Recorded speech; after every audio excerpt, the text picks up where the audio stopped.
Donc voilà, on va commencer notre Zoom avec nos amis d'Herzliya et Bezrat Hashem qu'on puisse continuer encore très longtemps à se voir une fois tous les 15 jours. Et aujourd'hui, je voudrais voir une notion qui est très importante, et d'abord je vais l'expliquer d'une manière qui va nous permettre d'arriver véritablement à la réponse profonde. On est Parshat Yitro, la paracha du don de la Torah. Et comme on le sait, nos maîtres nous disent que toute la Torah d'Israël est cachée à l'intérieur des 10 commandements, dont je vais parler dans quelques instants. En m'appuyant, tout mon cours est fondé sur différents textes du Zohar, que je ramène directement dans un langage à la portée de tous.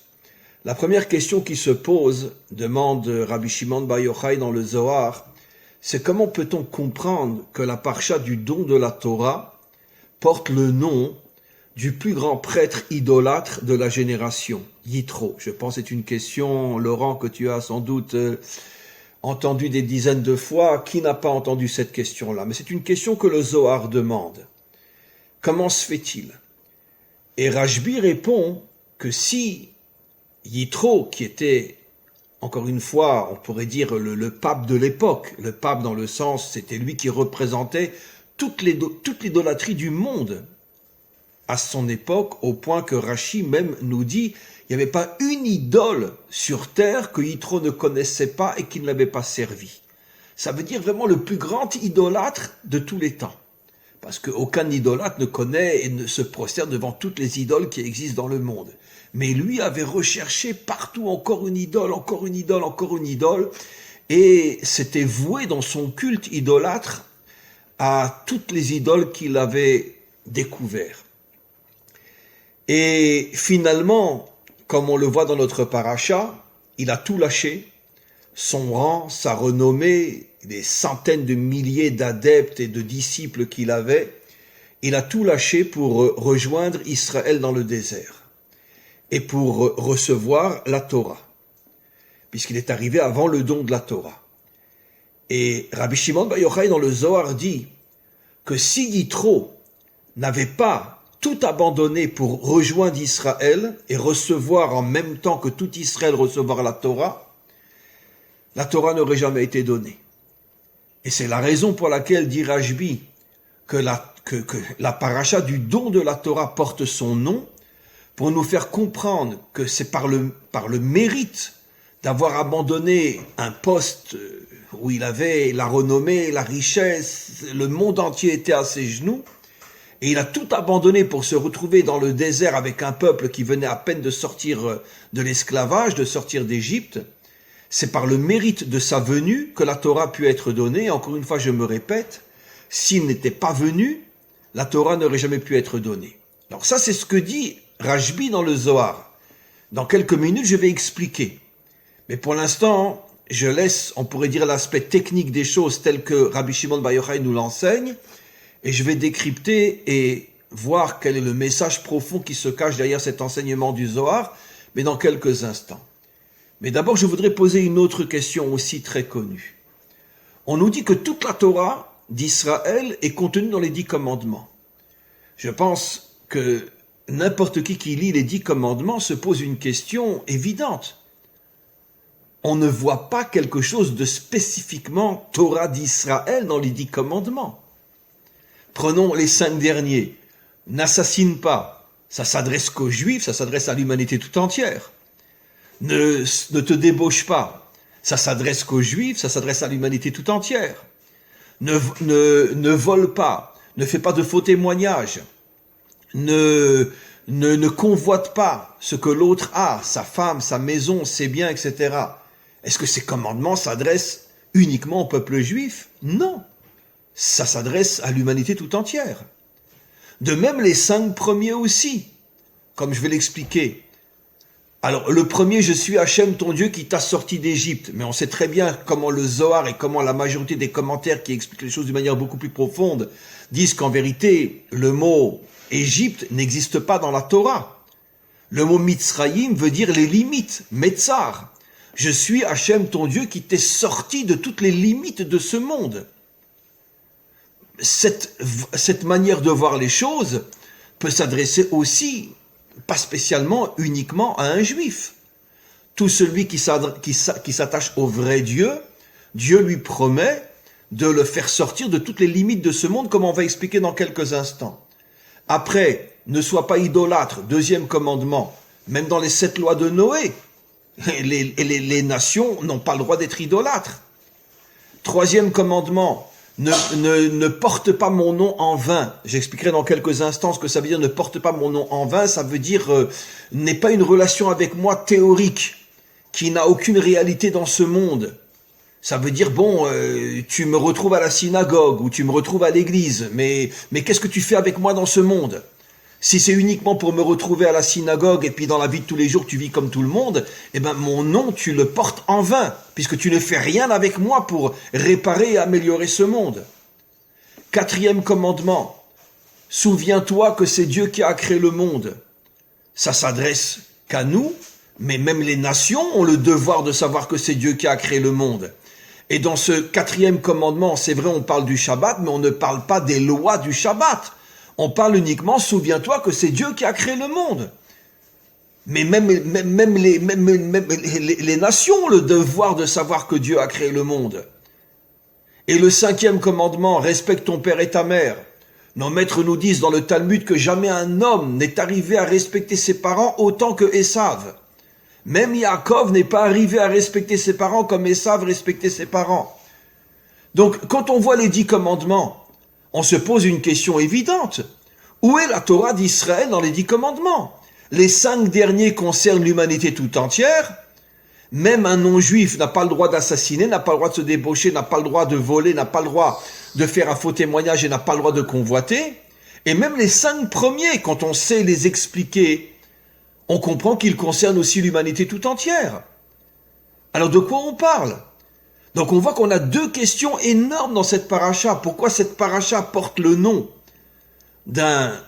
c'est vrai, il a tout lâché, mais d'un homme qui était le plus grand prêtre idolâtre de sa génération, Yitro, et nos commentaires disent cette paracha aurait dû s'appeler Moshe, puisque c'est lui qui nous a donné la Torah. Pourquoi Yitro? Même s'il a fait Teshuvah, même s'il est revenu au vrai Dieu, c'est quand même un super idolâtre. Donc, pourquoi la Torah, la paracha qui nous donne la Torah porte son nom? Et puis, deuxième question encore une fois, qu'est-ce qu'il y a de spécifiquement juif dans les 10 commandements?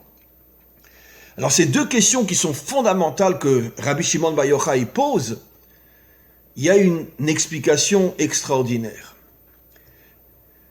En vérité, vous verrez, au tout début des 10 commandements, Rashi nous dit que quand Dieu a donné les 10 commandements, c'est pas comme on pourrait le croire, qu'il a donné premier commandement, deuxième commandement, troisième commandement jusqu'au 10e commandement.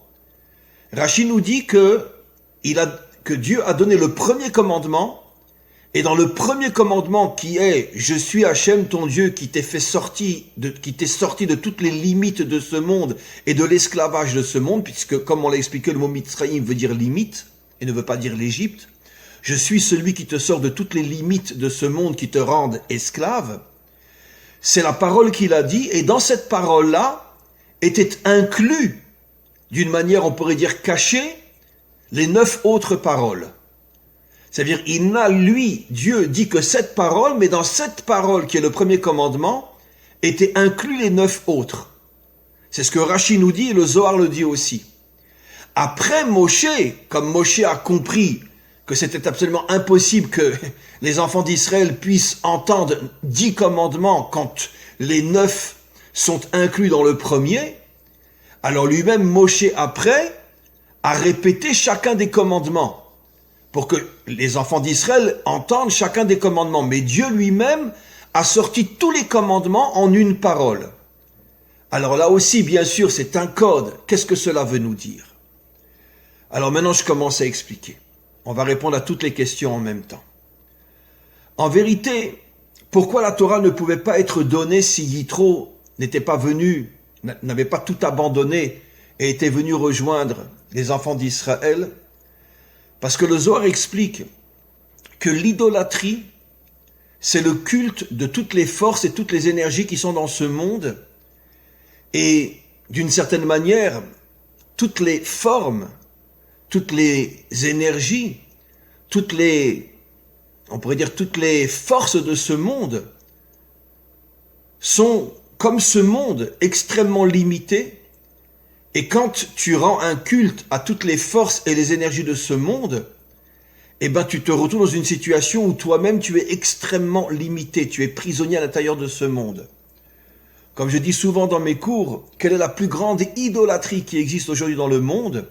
Si je pose la question à quelqu'un, il va me dire peut-être le culte de Bouddha, ou peut-être chez les catholiques qui rentrent à l'église et qui se prosternent devant une statue de Marie ou une statue de Jésus. Vous savez quelle est ma réponse? Et elle est extraordinairement vraie. Les plus grands idolâtres aujourd'hui dans le monde sont les laïcs, ceux qui ne croient en rien. C'est les plus grands idolâtres. Pourquoi? Puisqu'ils sont complètement prisonniers à l'intérieur de ce monde naturel.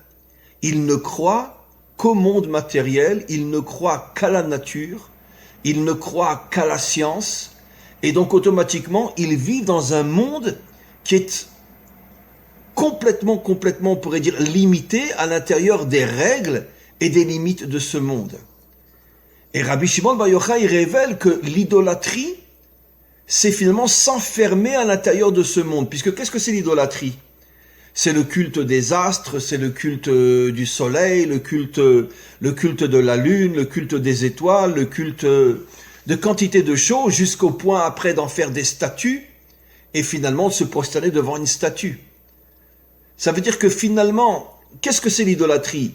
C'est transformer quelque chose en image, en statue, c'est-à-dire quelque chose qui finalement c'est un culte qui appartient à ce monde.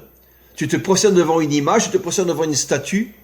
C'est pour ça que je dis que les laïcs sont les plus grands idolâtres qu'il y a sur terre. Pourquoi? Parce que eux sont complètement, totalement prisonniers à l'intérieur du monde matériel.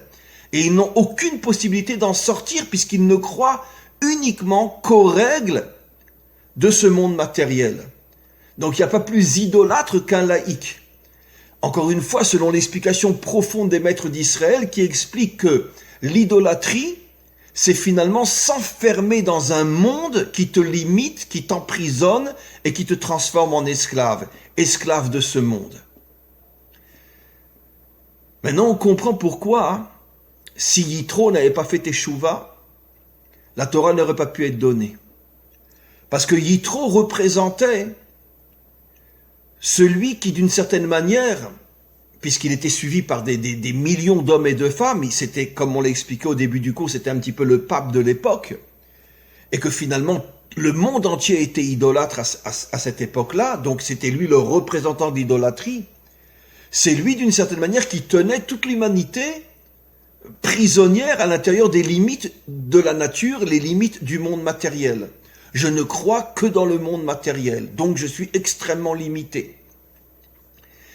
Et en faisant Teshuvah, il a, d'une certaine manière, entamé le processus qui finalement mènera à la délivrance finale, où l'humanité tout entière sortira de l'idolâtrie, l'humanité tout entière se connectera à des forces qui sont complètement au-dessus de ce monde, et lui, en tant que représentant de l'idolâtrie dans le monde, sa Teshuvah, la Teshuvah qu'il a fait, a été d'une certaine manière le précurseur de tout un processus qui amènera l'humanité tout entière à revenir vers le véritable Dieu à la fin de l'histoire avec le Mashiach et au moment de la délivrance finale. Et donc on comprend pourquoi justement la Torah a pu être donnée quand lui justement il a fait Teshuvah, parce que comme on va le voir dans quelques instants, la Torah est justement une force qui nous libère de toutes les limites de ce monde qui nous transforme en esclaves. Et je vais revenir maintenant sur la question. J'avais deux questions. En quoi on voit la Torah d'Israël dans les 10 commandements, puisqu'apparemment les 10 commandements s'adressent à l'humanité tout entière. Même quand la Torah parle du Shabbat, elle ne parle pas du tout qu'il est interdit de faire des travaux, quoi que ce soit. Elle a dit, il faut se souvenir que Dieu a créé le monde. Mais ça, même un non-juif a le devoir de savoir que Dieu a créé le monde. Alors, et aussi, la deuxième question, c'était pourquoi Dieu a-t-il énoncé tous les commandements à l'intérieur du premier qui est « Je suis Hachem ton Dieu » qui te sort des limites de ce monde et qui te sort de l'esclavage. Alors la réponse, elle est simple, et après je vais l'expliquer. En vérité, les 10 commandements, c'est pas du tout l'explication de la Torah d'Israël. C'est-à-dire, mange cachère, mets les tefilines, ne mélange pas le lait, la viande, circoncis-toi, etc. Non, c'est pas ça. Les 10 commandements contiennent le secret, le pourquoi du don de la Torah. La Torah nous a été donnée pour nous libérer de l'emprise de ce monde qui fait de nous des esclaves. Il n'y a pas plus esclave qu'un homme laïque. Il n'y a pas plus esclave qu'un idolâtre. Esclave dans quel sens? Esclave du travail, esclave de l'argent, esclave des plaisirs, esclave de toutes les idéologies et philosophies politiques ou autres qui finalement me transforment en esclave. Je rentre dans un système et je n'arrive plus à en sortir. Je suis de droite, je suis de gauche, je suis libéral, je suis communiste, je suis ci, je suis ça. Et même d'une certaine manière, toutes les religions sont des religions idolâtres, en ce sens qu'elles t'enferment dans une vision unique des choses et tu n'as plus aucune ouverture sur l'ensemble de l'humanité. Je suis chrétien, je déteste les musulmans, je suis musulman, je déteste les chrétiens. Je suis bouddhiste, je déteste ceux qui ne sont pas comme moi. Et donc chacun est enfermé dans son système, et c'est ça Mitzrayim, le monde qui fait de toi un prisonnier, un esclave. Pourquoi Dieu nous a donné essentiellement le premier commandement, et il a inclus tous les autres dans le premier, pour nous faire comprendre que la véritable raison pour laquelle la Torah nous a été donnée, le but final est de se libérer de l'emprise, de toutes les limites, de toutes les forces qui nous tiennent prisonnières à l'intérieur de ce monde. Et comment? Le Zohar explique, parce que la Torah provient de la sphira de la Bina. C'est-à-dire que la Torah, la lumière qu'elle contient, cette lumière provient de la Bina. Et comme on le sait, la Bina est la 8e sphira du bas vers le haut. Et comme le monde a été créé en 7 jours, le chiffre 8 représente des énergies qui sont au-dessus de ce monde. C'est-à-dire que la Torah a une force qui fait que lorsqu'on s'attache à elle de toutes nos forces, je parle lorsque l'on s'attache à la vraie Torah, à ce moment-là, on fait rentrer en nous des forces qui font de nous des hommes qui sont à contre-courant, qui sont d'une certaine manière des révolutionnaires, qui refusent tous les systèmes de ce monde, qui veulent faire de nous des moutons ou des esclaves. Et c'est pour ça que, d'ailleurs, le premier juif, Abraham, est appelé Ivri. Et comme on le sait, comme nos maîtres l'expliquent, qu'est-ce que ça veut dire Ivri? Celui qui va à contre-courant. Celui qui va, mais vers les koulam. Ça veut dire il va à l'encontre de tous. Le monde entier va de cette manière-là. Et Abraham est le seul qui a été à l'encontre, à contre-courant. N'oublions pas que Abraham est le seul qui a eu le courage de se battre contre Nimrod. Nimrod qui avait transformé toute l'humanité à son service. Et donc il a été à contre-courant. Et c'est pour ça qu'on l'appelle Ivri, celui qui va dans le sens contraire de l'humanité tout entière. Pourquoi? Parce qu'il était arrivé à se libérer de ces forces qu'on appelle Mitzrayim. Il avait cessé d'être un esclave qui s'agenouille devant les systèmes, que ce soit un système politique, un système religieux, un système idéologique ou philosophique.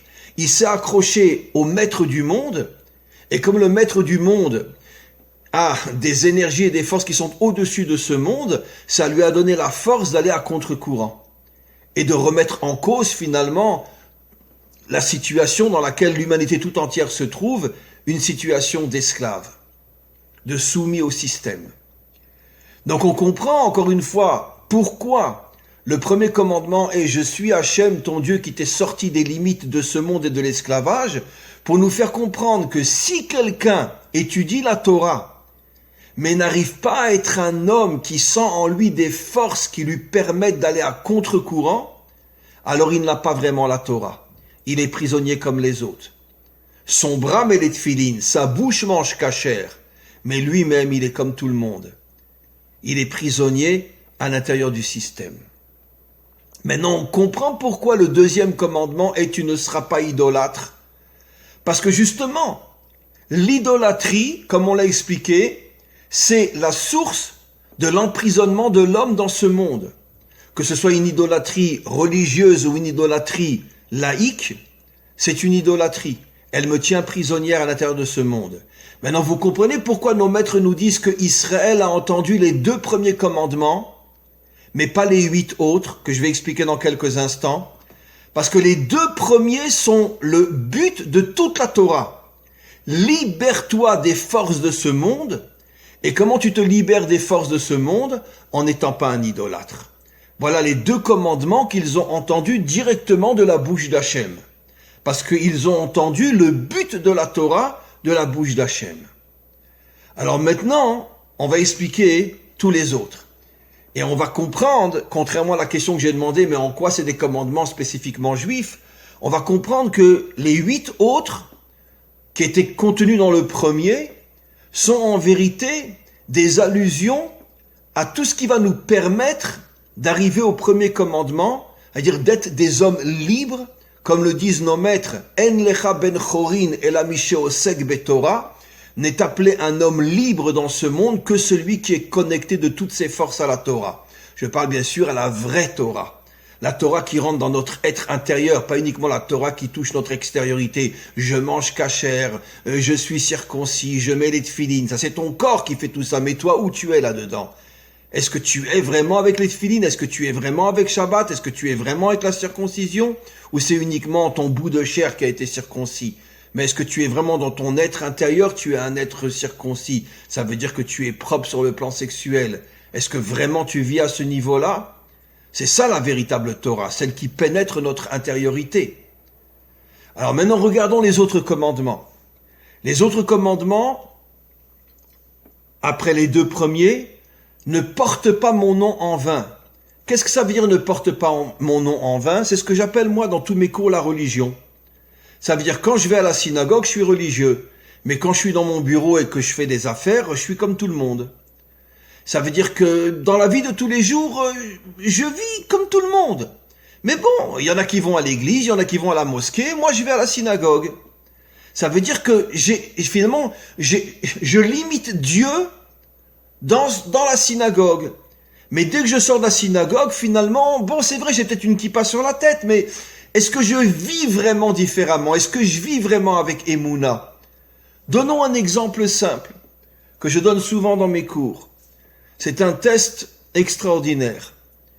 Je cherche du travail, mais moi j'ai pris sur moi que tous les matins je vais à la prière. Quand je dis moi, c'est un exemple bien sûr. Et après la prière, j'étudie pendant 2 heures la Torah. Donc je ne suis disponible qu'à partir de 10 heures du matin. Et je cherche du travail. Je vais frapper, parce que bon, j'ai fait des études, admettons, je suis comptable, expert comptable. Je vais dans différentes entreprises. Et à chaque fois, le patron me dit, écoutez, monsieur, je vois vos diplômes, je vois votre CV. Oui, vous êtes tout à fait capable de travailler dans mon entreprise. Mais chez nous, le travail commence à 10 heures. À 8 heures. Et moi, je réponds, écoutez, monsieur, moi, je suis désolé. Moi, je ne peux venir qu'à 10 heures. Pourquoi? Qu'est-ce que vous faites? Vous faites du vélo? Vous faites du sport? Non, j'étudie la Torah. Je ne peux pas consacrer que ma vie au travail. Je dois aussi consacrer une partie de ma vie à être avec le Créateur et le Maître du monde. Donc, j'étudie la Torah. Le patron, il y a 9 chances sur 10 qui va me dire, va te faire voir. J'ai pas besoin de toi. Mais moi, je décroche pas. J'ai une émouna absolue que je finirai par trouver le travail qui me correspond. Et si j'ai cette émouna et que je ne cède pas, c'est la preuve que je suis attaché à la Torah et pas à la religion. Combien de gens ont ce niveau-là? Surtout s'ils ont une femme et 4 ou 5 enfants qui dépendent de l'argent que le mari va ramener, qui a le courage de rester peut-être pendant des mois sans trouver de travail et de se tenir de toutes ses forces à sa volonté d'étudier la Torah, et je ne céderai pas. Je sais que le Maître du monde finalement me donnera un travail. Je ne céderai pas. Ça veut dire que quand je m'engage dans la vie avec la Torah, ça s'appelle que je ne porte pas le nom de Dieu en vain. Mais quand je dis, oh Dieu, Dieu, Dieu, seulement à la synagogue, mais dès que je sors dehors, je cède à toutes les pressions de ce monde, eh ben, je suis un religieux, mais je ne suis pas un juif attaché à la Torah. On peut donner des dizaines et des dizaines d'autres exemples dans tous les domaines. D'accord? Prenons des exemples simples. Bon, je dois signer un contrat avec une grosse société qui va apporter beaucoup d'argent à mon entreprise. Bon, il m'invite pour signer le contrat dans un restaurant qui n'est pas cachère et je sais pas quoi faire. Je peux quand même pas refuser. Ça va me rapporter 2 millions d'euros ce contrat-là. Je peux quand même pas refuser. Bon, je vais y aller, mais je vais manger des salades. Je vais me débrouiller. Bon, c'est sûr, je vais pas manger de viande, mais je vais manger des salades, etc. Alors, je le fais ou je le fais pas? Si je suis un homme de Torah, je leur dis, écoutez, vos 2 millions, vous pouvez les garder, j'en ai rien à faire. Moi, je rentre pas dans un restaurant qui n'est pas cachère. Vous voulez signer le contrat avec moi, je vous emmène dans un restaurant cachère. Vous n'êtes pas intéressé par un restaurant cachère, gardez vos 2 millions d'euros, ça m'intéresse pas. Qui a le courage de faire ça aujourd'hui? 99% des gens vont dire, bon, c'est pas grave, je vais manger de la salade, et c'est pas grave. Mais 2 millions d'euros. C'est ça, porter le nom d'Hachem en vain. Ça veut dire que tu ne vis pas dans le monde matériel, tu ne vis pas avec ta croyance. Ta croyance, tu la laisses uniquement à la synagogue. Et ça, c'est ce qui va nous empêcher de sortir de toutes les limites de ce monde. Après, le commandement, tu te souviendras que c'est Hachem qui a créé le monde. Ben évidemment. Parce que si je me rappelle constamment, chaque 7e jour, une fois par semaine, et je vis, j'arrête de travailler, je ne touche plus à rien, je suis uniquement avec Hachem, je prie, j'étudie, je suis avec ma famille, avec mes enfants, on fait des repas, à table, on parle de Torah, on parle d'Hachem, on parle de la paracha. Qu'est-ce que ça prouve? Ça prouve que je suis capable de me déconnecter de ce monde pour me retrouver avec Hachem. Ça veut dire que j'ai la force de dire non, j'ai plus de portable, j'ai plus de télé, j'ai plus de voiture, j'ai plus rien, ce monde ne m'intéresse plus, je ne veux qu'Hachem. Et je le vis d'une manière concrète. Ça veut dire qu'encore une fois, j'ai fait passer ma croyance dans la réalité. Après, le 5e commandement, tu respecteras ton père et ta mère. Ça, c'est déjà un peu plus compliqué. Pourquoi? Nos maîtres nous disent qu'il y a 3 associés dans la création d'un être humain. Le père, la mère et Dieu. En quoi Dieu est associé? Mais parce que comment c'est possible qu'un être de chair et de sang puisse créer un être vivant, qui en plus va porter une âme, et va pouvoir avoir une conscience spirituelle extrêmement élevée? Comment c'est possible? Comment de la chair peut créer un être spirituel? Comment de la chair peut créer un Rashi? Comment de la chair peut créer un Baal Shem Tov?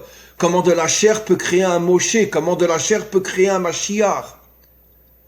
Ça veut dire que dans cette union entre le père et la mère, Dieu s'associe. Ça veut dire que dans un acte physique, matériel, qui est aussi un acte aussi de plaisir, Dieu s'associe. Ça veut dire qu'encore une fois, on a vu dans ces 3 commandements que être attaché à Hachem, c'est savoir qu'il est avec toi dans la réalité la plus matérielle. Ne porte pas mon nom en vain. Je ne suis pas seulement à la synagogue, je suis avec toi dans la rue. Souviens-toi que c'est moi qui ai créé le monde, donc aie la force, une fois par semaine, de tout envoyer balader et ne te consacrer qu'à moi. Et si le téléphone sonne, tu réponds pas, c'est pas grave. Et même si là, tu... Oui? Une question, est-ce que ça veut pas dire ça aussi? Est-ce qu'on peut pas interpréter de cette façon la Pirkei Avot qui dit Imen Kemach en Torah? C'est-à-dire, s'il n'y a pas le monde du Kemach, il n'y a pas le monde de la Torah. Explication extraordinaire. Et sache que, si je me trompe pas, Rabbi Nachman donne cette explication-là. En Kemar en Torah, c'est-à-dire que celui qui n'amène pas la Torah dans le monde matériel, il n'a pas la Torah. Il vit uniquement on pourrait dire, dans la mystique déconnectée de ce monde. La Torah, tu l'amènes dans ton bureau, tu l'amènes dans la rue, tu l'amènes avec toi. Et c'est ça le secret du 5e commandement. Même quand tu t'unis à ton épouse, et c'est clair que physiquement tu as aussi un plaisir, n'oublie pas que Hachem est avec toi même dans cette union, pour te donner la force d'avoir un enfant. Ça veut dire que Hachem est avec toi même dans les aspects les plus matériels, les plus physiques de ce monde, il est avec toi. Ça veut dire qu'on voit toujours la même notion. Hachem n'est pas à la synagogue, Hachem n'est pas dans la yeshiva. Hachem, sa véritable place, c'est avec toi, même dans les aspects les plus matériels et les plus terre à terre de ce monde. Et quand tu amènes Hachem dans les aspects les plus terre à terre de ce monde, à ce moment-là, il te libère de toutes les emprises et de toutes les limites de ce monde. Et ça, c'est la chose la plus difficile à faire. Maintenant, passons aux 5 derniers. Quel est le point commun entre les 5 derniers? C'est qu'à chaque fois, tu as un problème avec l'autre. Tu l'assassines. La débauche, c'est quoi la débauche? Mais d'une certaine manière, tu n'arrives pas à te satisfaire de vivre uniquement avec la même femme pendant des années, tu vas chercher ailleurs. C'est ça la débauche. Donc tu as soit un problème avec quelqu'un et tu le tues, soit tu as un problème avec ton épouse, tu vas chercher ailleurs, soit tu voles, ça veut dire que tu voles, tu t'attaques à quelqu'un, tu lui prends ce qui est à lui, soit tu fais un faux témoignage, soit tu convoites.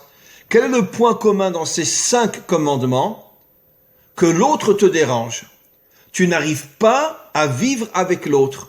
L'autre est pour toi un obstacle. S'il te dérange, tu peux arriver à le tuer. Si tu ne supportes plus ton épouse ou ton mari, tu vas chercher ailleurs. S'il te manque quelque chose et que tu le vois chez l'autre, tu vas aller le lui prendre.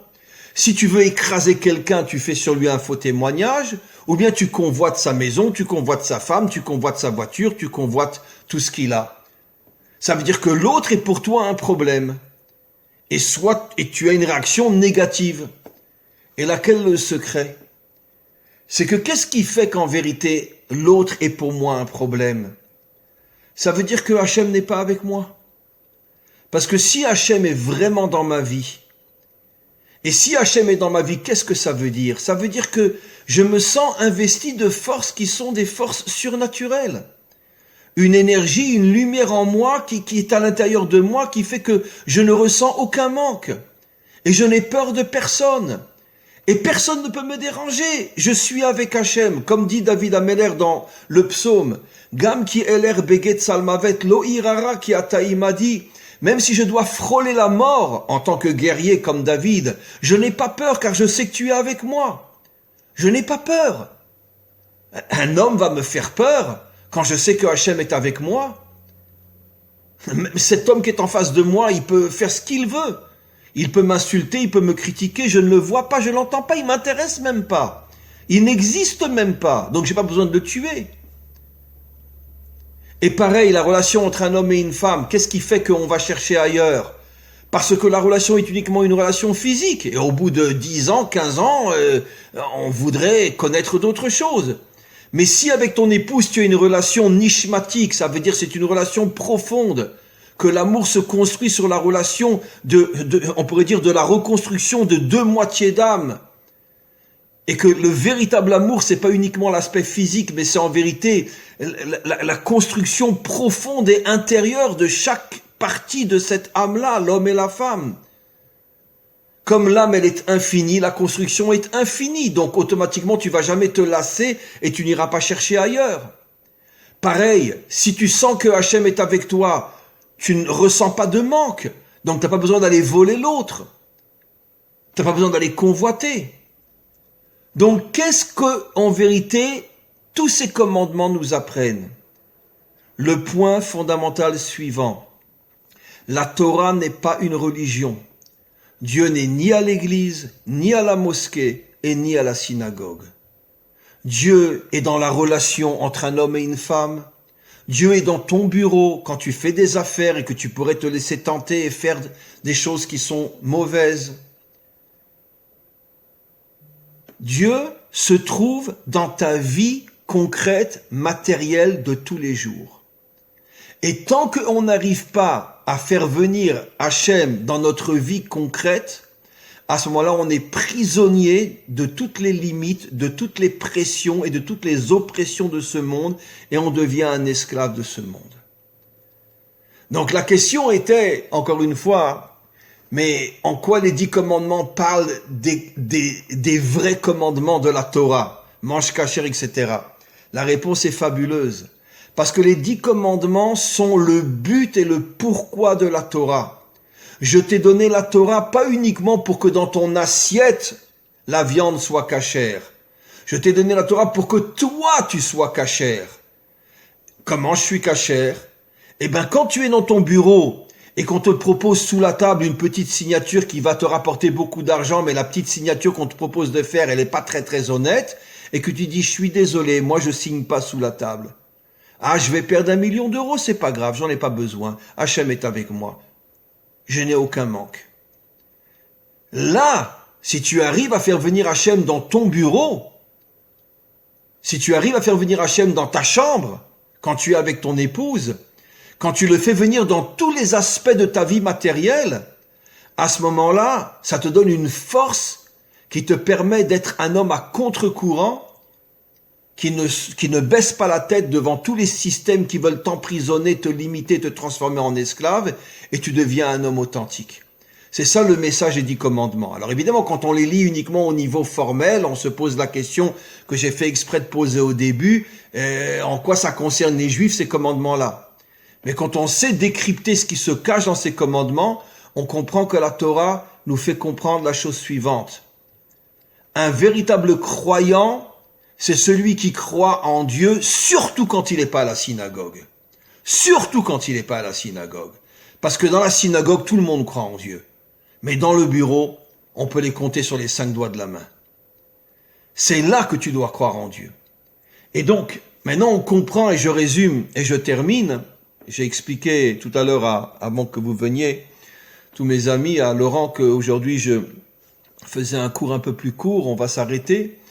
Et on comprend donc maintenant, je résume les 2 questions qui étaient pourquoi la Torah porte le nom de Yitro et pourquoi les 10 commandements semblent être des commandements qui concernent l'humanité tout entière. La réponse, elle est fabuleuse. Parce que Yitro est le premier suprême grand idolâtre qui a fait Teshuvah. Et il a donc, d'une certaine manière, mis en marche et mis en place tout le processus qui amènera un jour l'humanité tout entière à faire Teshuvah et à revenir vers le vrai Dieu. Et c'est grâce à lui qu'on a pu recevoir la Torah. Parce que la Torah, dans son essence et dans son but final, c'est de nous libérer de l'emprise de ce monde, comme on le voit dans le premier commandement. Et comment qu'on arrive à se libérer de toute l'emprise de ce monde? En amenant Dieu dans ma vie concrète, terrestre, matérielle, et en considérant tous ceux qui, à la rigueur, peuvent me déranger comme des gens qui, en vérité, ne me dérangent pas, parce que quand quelqu'un a véritablement Hachem avec lui, il ne ressent aucune peur de ses ennemis, il est complètement, on pourrait dire, hermétique à toutes les séductions et toutes les tentations de ce monde, et à plus forte raison qu'il ne volera pas, qu'il ne convoitera pas, etc. Parce qu'il sent en lui une énergie, une lumière qui le comble suffisamment pour qu'il n'ait pas besoin de regarder dans l'assiette de l'autre et d'avoir de la jalousie et de vouloir convoiter. Ça, c'est le grand message de cette paracha-là. Et c'est encore une fois donc le message que chacun d'entre nous doit ressentir et comprendre. On doit étudier la Torah, on doit prier, on doit bien sûr aller dans une communauté, aller à la synagogue, etc. Mais on doit savoir que tout ça, c'est uniquement les moyens de nous permettre d'arriver au but. Le but, c'est pas quand j'étudie. Le but, c'est pas quand je prie.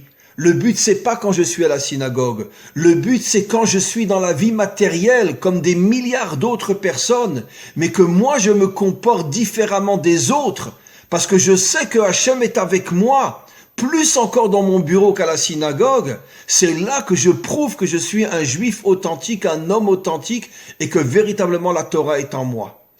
Et je pense que des personnes comme vous êtes d'une certaine manière l'illustration de tout ce qu'on a expliqué aujourd'hui, puisque vous êtes des gens qui étudiez la Torah, qui êtes de vrais et d'authentiques pratiquants de tous les commandements de la Torah, mais en même temps des gens qui travaillent, des gens qui sont investis dans le monde et qui sont confrontés forcément à toutes les séductions, tentations et corruptions que forcément le monde peut proposer à celui qui se laisse aller. Et évidemment, je vous connais suffisamment pour savoir que vous êtes tout le contraire de ceux qui se laissent séduire et qui se laissent influencer. Et c'est donc d'une certaine manière, on pourrait dire, l'application concrète de ce que la Torah nous demande d'être dans ces 10 commandements et dans cette paracha. Voilà mes amis, je m'excuse d'arrêter plus tôt que prévu, mais comme je l'ai expliqué à Laurent, j'ai besoin de m'arrêter plus tôt. Oui, Anthony. Merci beaucoup, hein. Voilà. Ça va être de bon. Alors on se retrouve dans 15 jours et dans 15 jours on fera un cours un peu plus long. D'accord? Amen. Que des bonnes choses mes amis. Que des bonnes choses. À bientôt. Merci beaucoup.